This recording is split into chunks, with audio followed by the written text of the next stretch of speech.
हम एक कार्यक्रम का आज घोषणा कर रहे हैं कि मेरा पानी मेरी विरासत, मेरी ज़मीर का जो पानी है वो भी विरासत है अपनी अपनी अगली पीढ़ी को देकर जाने के लिए।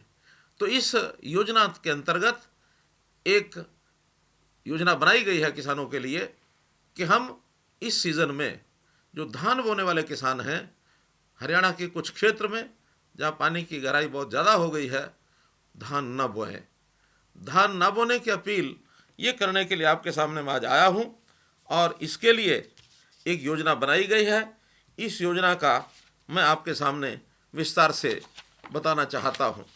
उसमें ऐसे हमने पहले चरण में हरियाणा के वो ब्लॉक छांटे हैं जहाँ पानी की गहराई 40 मीटर से ज़्यादा हो गई है और उसमें ऐसे 19 ब्लॉक आते हैं हरियाणा के जहाँ 40 मीटर से ज़्यादा की गहराई है, लेकिन 11 ब्लॉक ऐसे हैं जिसमें धान नहीं होता है।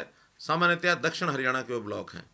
8 ब्लॉक ऐसे हैं जहाँ पानी 40 मीटर से ज़्यादा गहरा है और धान की वहाँ बिजाई होती है।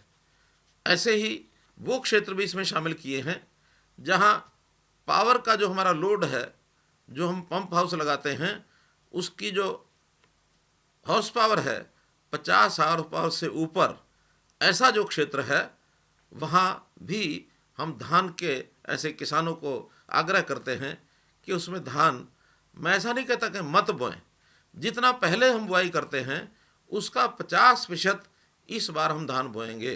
कि जो बंधु अपनी निश्चित मात्रा में छोड़ते हैं, अपना धान बोना छोड़ते हैं, तो हम उनको घोषणा करते हैं कि 7,000 रुपया प्रति एकड़ ये हम इस सीज़न में धान न बोने की एवज में और जो फाइनेंशियल प्रोत्साहन राशि के रूप में ये दिया जाएगा।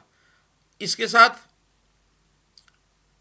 उनकी प्रोक्योरमेंट, खास करके मक्का और दालें, इनकी प्रोक्योरमेंट ये हम निश्चित रूप से करेंगे, इसकी गारंटी दी जाती है, क्योंकि मक्का इसकी प्रोक्योरमेंट करना आवश्यक है, बड़ी मात्रा में ये होगा।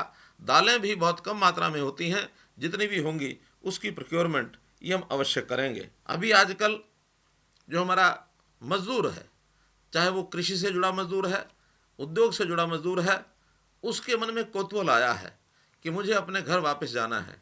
कारण कोई भी हो सकता है, लेकिन घर का मोह सबको होता है।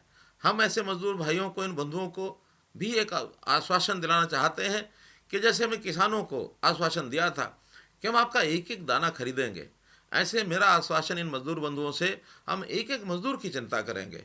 हम चाहते हैं ये मजदूर अपने काम में, अपने कार्य क्षेत्र में, उद्योग में लगे रहें।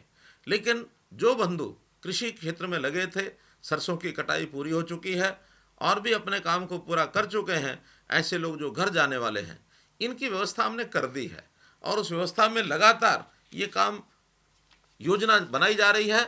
उसमें चाहे वो बिहार प्रदेश के हों, उत्तर प्रदेश के हों, अथवा देश के किसी भी प्रदेश के लोग हरियाणा में रहते हैं, उनको वापस भेजने की जिम्मेवारी ये हमने अपने ऊपर ली है। आज भी एक ट्रेन हिसार से और बिहार के लिए चलाई गई है, लगभग 1200 बंधु उसके अंदर गए हैं। ध्यान रखिए, ऐसे सब बंधुओं की वापसी बिना पैसे के निःशुल्क होगी। किसी को, किसी व्यक्ति को इस किसी के बहकावे में नहीं आना चाहिए। कोई पैसे मांगता है, उसको बिल्कुल पैसे देने की आवश्यकता नहीं है, हम उनको भेजेंगे। लेकिन मेरी फिर आपसे अपील है कि जो लोग उद्योग में लगे हैं उनको इस बात की चिंता छोड़नी चाहिए, क्योंकि मैं आपको एक और तथ्य से अवगत कराता हूँ कि आप जहाँ आज काम में लगे हैं, यहाँ जिस प्रदेश में आप जाना चाहते हैं वहाँ से स्थितियाँ बहुत बेहतर हैं, रोज़गार अच्छा है, यहाँ का वातावरण अच्छा है, कोरोना पर भी यहाँ हमारा कंट्रोल है।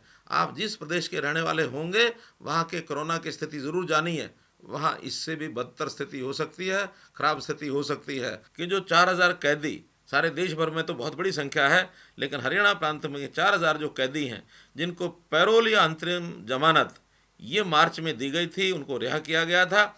इनकी पैरोल की अवधि जो पहले जितनी भी अवधि उनकी थी, उसको आगे 5 सप्ताह के लिए और बढ़ाया गया है। जो भी जेल विभाग का स्टाफ या कैदी जब भी वापस जेल में जाए तो उनका पहले कोविड टेस्ट करा करके वहाँ भेजा जाएगा। उन लोगों को इसीलिए रखा गया कि जेल के अंदर जो भीड़ है, उस भीड़ में कहीं कोरोना वायरस का फैलाव न हो जाए।